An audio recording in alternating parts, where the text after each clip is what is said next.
தடை 100 வந்தாலும் செயல் வெற்றி ஆக்கி தரும் தாராள குணம் கொண்டவன்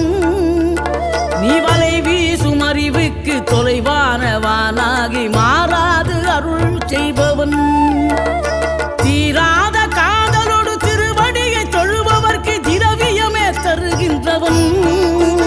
நீ தாராள உள்ளமோடு தவக்கோலம் கொண்டு பெறும் தார்மீக பொருள் தந்தவன்